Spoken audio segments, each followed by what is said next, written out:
Evet arkadaşlar, selamlar tekrardan. Hepiniz hoş geldiniz. Bugün izleyeceğiniz videoda Moment nedir, nasıl yapılır adlı bir video izliyor olacaksınız. Bunu istemiştiniz. Ben de müsait vaktim olduğuna çekeceğimi söylemiştim. Arkadaşlar şunun altını çizeyim. Moment olayı tekrar etmeden bir seferde öğrenebileceğiniz bir şey değildir. Her yaptığınızda daha iyisini yaptığınızı fark ediyor olacaksınız. Bu sebepten dolayı bu videoda göstermiş olduklarımı gerekirse Plunder moduna girin. Videoyu durdurarak yapın, öğrenin. Biliyorsanız tekrarlayın. Daha iyi hale getirmek için ne yapmanız gerektiğini zaten burada görüyor olacaksınız. Bu moment olayı arkadaşlar yüzmek gibi diyeyim size. Ben burada size ne kadar anlatırsam anlatayım. Siz bir kere bunu yapmadığınız zaman, tekrarlamadığınız zaman yapamazsınız, öğrenemezsiniz. Dinlemekle, anlatmakla maalesef olabilecek bir şey değil. Klavye ve mouse hakimiyeti gerektiren bir olay. Hızlı olmanız gereken bir olay. Warzone zaten biliyorsunuz hızlı bir şekilde oynanan bir oyun. Eğer zaten hardcore bir şekilde bu oyunu agresif olarak oynuyorsanız zaten hızlı bir şekilde moment atarak oynamak zorundasınız. Yeri geliyor bir kişiyle, yeri geliyor 4 kişiyle fightlamak zorunda kalıyorsunuz. Bu noktada moment attığınız zaman karşınızdaki kişi eğer ki aim assist değilse sizi yakalayamaz. Aim assist'te de zaten bu noktada yine benim bir taktiğim var. Bunu daha önceki videolarımda da söylemiştim. Yorumlarda yazan arkadaşlara da cevap vermiştim. Bu noktada sizin kullanabileceğiniz şey smoke taktiği olur arkadaşlar. Smoke atarsanız aim assist devre dışı kalıyor smoke içinde. Bu noktada da isterseniz moment yapın, isterseniz adamla dalga geçin, arkasından gidip finisher atın. Tamamen karar sizin yani. Arkadaşlar video başlamadan önce klavye mouse ayarlarını göstereceğim size. Mouse'da bu şekilde bir ayrım arkadaşlar. Soruyorsunuz kaç sensitivite oynadığımı. Burada görmüş olduğunuz gibi mouse sensitivity'm 4 arkadaşlar. Geri kalanlar 1.23 olarak kullanıyorum.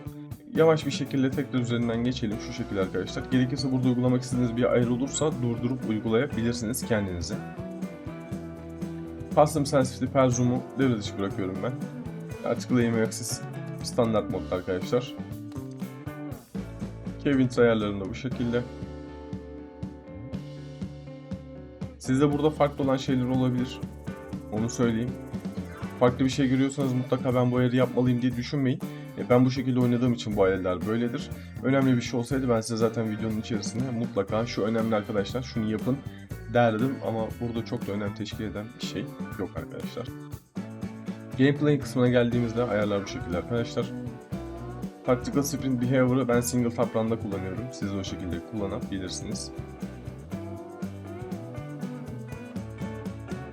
Burada C4 kısmı önemli arkadaşlar. Quick C4 Detonation var. Gördüğünüz gibi one by one modunda kullanıyorum ben. Bu da nedir? Hemen açıklayalım. Quick C4 kısmı 2 tane C4'ünüz var. Normalde ikisini atıp da patlatmanız gerekiyor ama bunu one by one moduna çekerseniz eğer ki bir tane C4 atıp 2 kere F tuşuna bastığınız zaman ya da sizde farklı bir tuş da olabilir. Bu tuşa bastığınız zaman C4'ü tek başına bir şekilde patlatabilirsiniz. İsterseniz havada, isterseniz yere düştükten sonra patlatabilirsiniz. Onu da söylemiş olayım.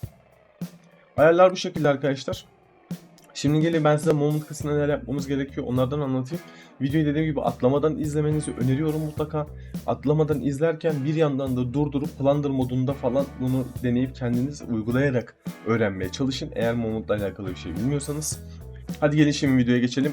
Biraz da moment yapalım. Evet arkadaşlar ilk hareketimizin adı Dolphin Dive. Dolphin Dive yapmadan uçtuğunuz takdirde şu noktadan şu noktaya nasıl gideceğinizi gösteriyorum şu anda. Dolphin Dive yaptığınız takdirde nereye kadar uçabileceğinizi göstermiş olayım. Az önce fark ettiyseniz şu noktada takılı kaldık. Bakın şimdi. Bu noktadan bu noktaya normal şartlarda normal bir şekilde uçamazsınız ama Dolphin Dive yaparsanız buradan direkt tepeye kadar uçabilirsiniz.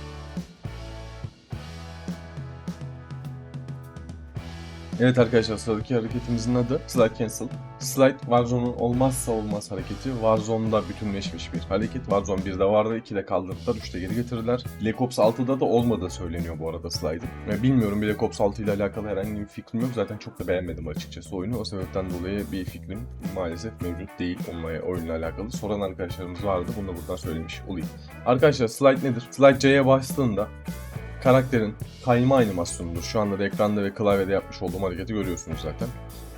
C'ye basıp bıraktığınız zaman slide uzun bir süre devam eder ve karakteriniz yere eğilmiş vaziyette kalır. Yani yere çömelmiş vaziyette duruyor olursunuz.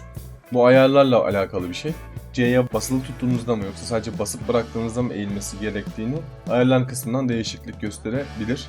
Bunu siz nasıl kullanıyorsanız ona göre şekillenecektir. Arkadaşlar slide yaptığımız zaman rakibimizin karşısına şu şekilde bir görüntüyle çıkarız. Farz ediyorum ki rakibimiz şurada, şöyle bir şey yaşanacaktır.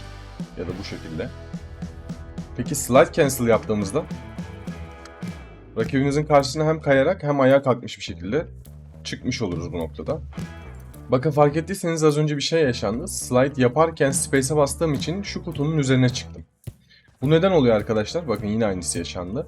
Slide yapıp space'e bastığımda eğer elim hala W'deyse herhangi bir nesnenin sizden küçük bir nesnenin üzerine çıkma imkanınız vardır. Bu sizi sıkıntıya sokabilir. Rakibiniz şu noktadayken siz rakibinizin kafasının içine alıp çıkacakken şöyle bir şey yaşandığı zaman eğiminiz kayabilir tabii ki de. Bu sebepten dolayı slide yaptığınız space'e bastığınızda W'den elinizi çekebilirsiniz eğer yanına çıkacağınız bir nesne varsa. W'den elinizi çektiğiniz zaman ne kadar nesnenin yanında slide yaparsanız yapın ileriye doğru hareketlenme olmayacağı için bu nesnenin üzerine çıkmayacaktır karakteriniz. Slide cancel yapmanın birden fazla yolu var arkadaşlar. C'ye basıp space'e basabilirsiniz. C'ye basıp koşma tuşuna basabilirsiniz. Shift'e. C'ye basıp tekrardan C yapabilirsiniz. Slide cancel hareketi rakibinize moment'ta çok kolay bir şekilde alt edebileceğiniz bir hareket arkadaşlar. Şimdi Cihan'la birlikte bir slide cancel deneyeceğiz. Cihan beni tabii ki dost ateşi yok oyunda ama ateş ederek vurmaya çalışacak ve onun ekranından ben bir kere slide cancel yapmadan düz bir şekilde onun üzerine ya da sağa sola hareket ederken ki halini çekiyor olacağız. Birazdan göreceksiniz. Bir tane de slide cancel yaptığımda nasıl göründüğümü ve beni vurup vuramadığını, eğimi üzerine tutup tutamadığını görüyor olacağız.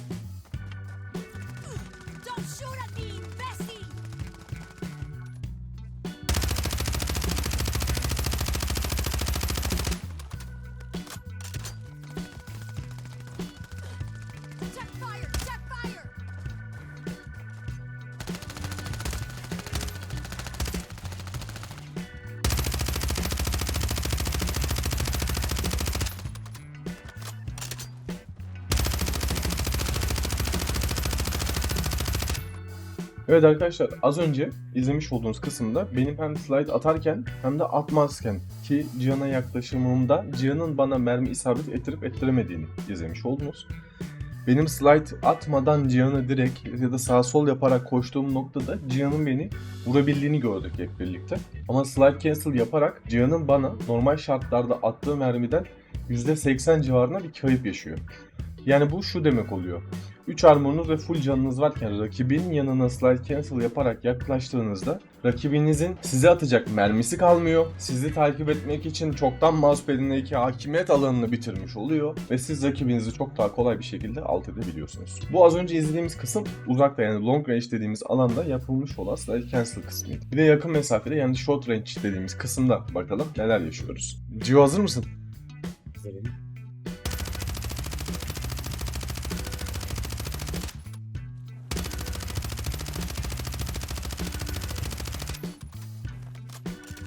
Evet arkadaşlar az önce short range'de Cihan'ın ekranında slide cancel atıyorken ve atmıyorkenki hallerimi izledik. Slide cancel atmadan dümdüz koştuğum takdirde Cihan'ın bana mermi atmasının ne kadar kolay olduğunu görebildiniz. Cihan beni ben ona yaklaşana kadar çoktan vurdu. Ama slide cancel atıyorken Cihan beni vuramıyor. Yani bu sadece Cihan özünde değil diğer oyuncular için de geçerli olan bir şey.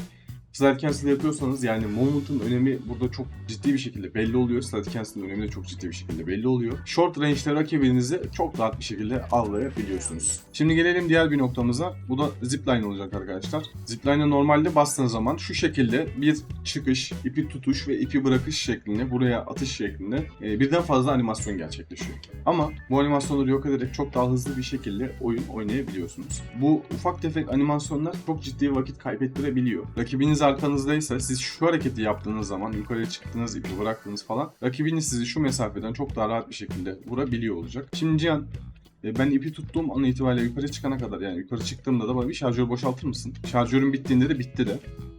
Tamam. Aşağı yukarı bana ben ipi bırakana kadar 35-40 mermi civarında bir mermi attı. Yani bu noktada ben full armorla da olsam çoktan öldüm demektir zaten. Yani ipi bıraktığımda muhtemelen aşağı çakılacağım. Şimdi aynı şeyi tekrar yapalım Can. Ben ipi tutacağım. Bana ateş etmeni istiyorum.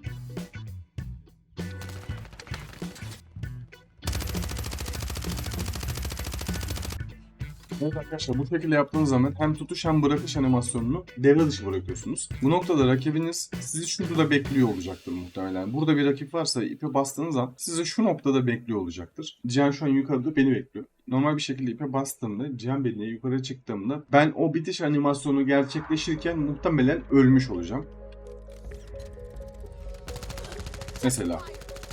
Burada en az bana ben bu bitiş animasyonunu gerçekleştirirken 20 mermi atmış oluyor. Şimdi bitiş animasyonunu gerçekleştirmemek için ne yapmalıyız onu gösteriyor olacağım. Aynı şekilde ekranda zaten klavye mouse hareketini mevcut. Oradan siz de takip edebilirsiniz. Cihan beni burada beklerken ben ipin üzerine çıktım ve direkt kafasına nişan alma şansım oluyor. Şimdi gerçekleştirelim. Cihan bana ateş ediyorken ben yukarıya çıkacağım aynı şekilde. Gördüğünüz gibi ben zaten 8-10 mermiyi kafasına, sonrasında aşağı inerken de gövdesine vurduğum için çoktan rakibi öldürmüş oluyorum bu noktada.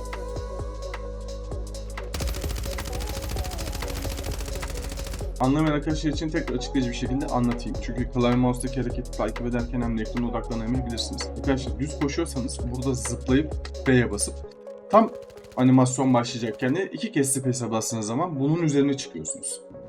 Bir diğer noktada da koştum, space'e bastım.